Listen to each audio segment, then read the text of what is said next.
Hey everyone, I want to talk about something important today because it's time to get back to our roots around free expression on Facebook and Instagram.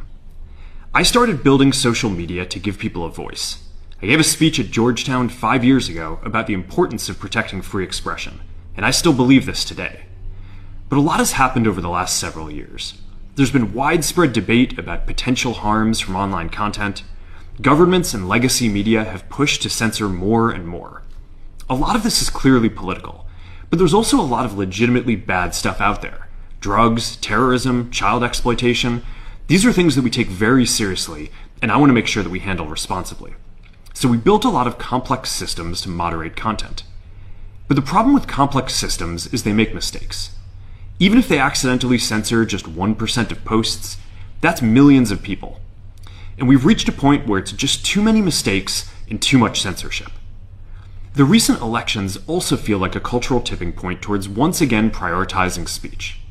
So we're going to get back to our roots and focus on reducing mistakes, simplifying our policies, and restoring free expression on our platforms.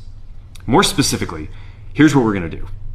First, we're going to get rid of fact checkers and replace them with community notes similar to X, starting in the US. After Trump first got elected in 2016, the legacy media wrote non-stop about how misinformation was a threat to democracy. We tried in good faith to address those concerns without becoming the arbiters of truth. But the fact-checkers have just been too politically biased and have destroyed more trust than they've created, especially in the US. So over the next couple of months, we're going to phase in a more comprehensive community notes system. Second, we're going to simplify our content policies and get rid of a bunch of restrictions on topics like immigration and gender that are just out of touch with mainstream discourse. What started as a movement to be more inclusive has increasingly been used to shut down opinions and shut out people with different ideas, and it's gone too far. So I want to make sure that people can share their beliefs and experiences on our platforms. Third, we're changing how we enforce our policies to reduce the mistakes that account for the vast majority of censorship on our platforms. We used to have filters that scanned for any policy violation. Now, we're going to focus those filters on tackling illegal and high-severity violations. And for lower severity violations, we're going to rely on someone reporting an issue before we take action. The problem is that the filters make mistakes, and they take down a lot of content that they shouldn't. So by dialing them back, we're going to dramatically reduce the amount of censorship on our platforms. We're also going to tune our content filters to require much higher confidence before taking down content. The reality is that this is a trade-off.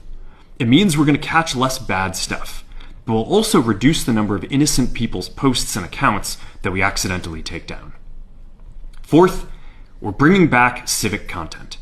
For a while, the community asked to see less politics because it was making people stressed. So we stopped recommending these posts. But it feels like we're in a new era now, and we're starting to get feedback that people want to see this content again. So we're going to start phasing this back into Facebook, Instagram, and Threads while working to keep the communities friendly and positive. Fifth, we're going to move our trust and safety and content moderation teams out of California, and our US-based content review is going to be based in Texas.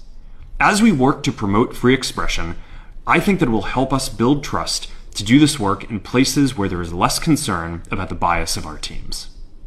Finally, we're going to work with President Trump to push back on governments around the world that are going after American companies and pushing to censor more.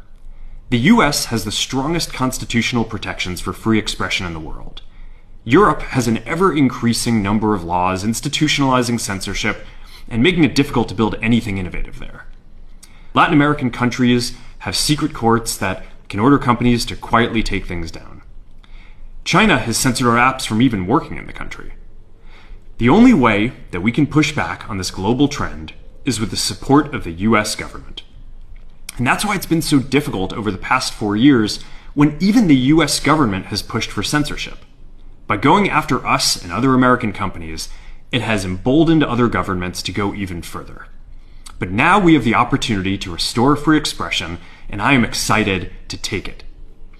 It'll take time to get this right, and these are complex systems. They're never going to be perfect. There's also a lot of illegal stuff that we still need to work very hard to remove. But the bottom line is that after years of having our content moderation work focus primarily on removing content, it is time to focus on reducing mistakes, simplifying our systems, and getting back to our roots about giving people voice. I'm looking forward to this next chapter. Stay good out there, and more to come soon.